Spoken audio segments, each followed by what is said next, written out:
باژارێ ئامودێ یê roj avayê Kurdistanê bi rewşenbîr, helbestvan, hunermend, romanvîs û behremendên xwe navdar e.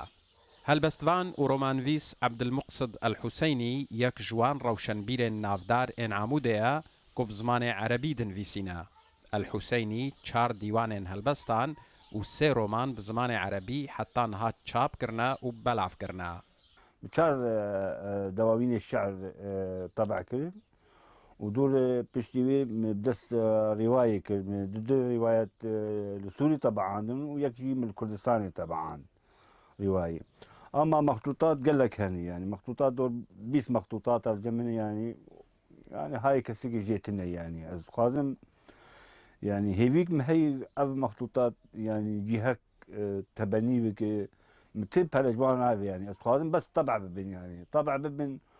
أو جهات أنا جاشور شوات كم يعني نمهم يجمر مادة كمادة نمهم يجمر المهم طبع ببن وعالم شور جيفي دبكن يعني أو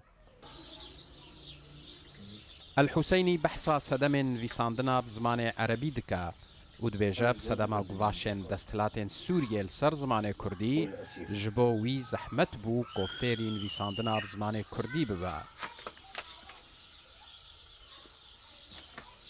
السؤال ممكن انه تشرب كردي نكتبان وكانه اي جو نزاني بي جو كردي ولو قال لك بيشا مرو فربو ومرو نكريبو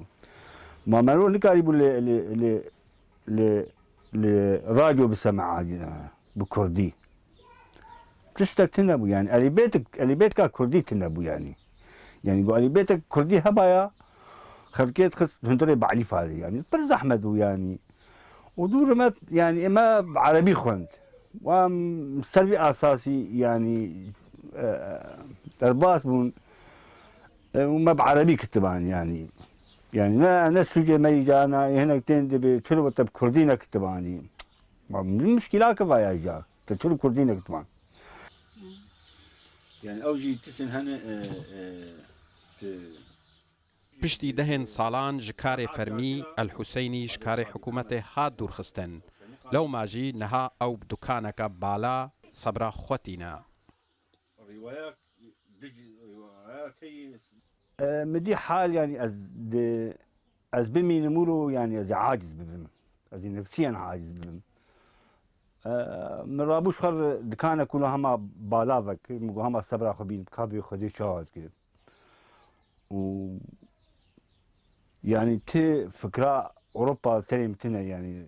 تفكرة أوروبا سليمتنا حتى ما بيز نار أوروبا جو رفق مشهور هبي جعمودي هبي زي هبي كردستان يعني Ebdilmuqsid Elhuseynî dibêje ku ew girêdayî bajarê xwe Amûdê ye û bîr li koçberiyê nake lê xewna wî ew e ku tevahiya berhemên xwe çap bike û belav bike.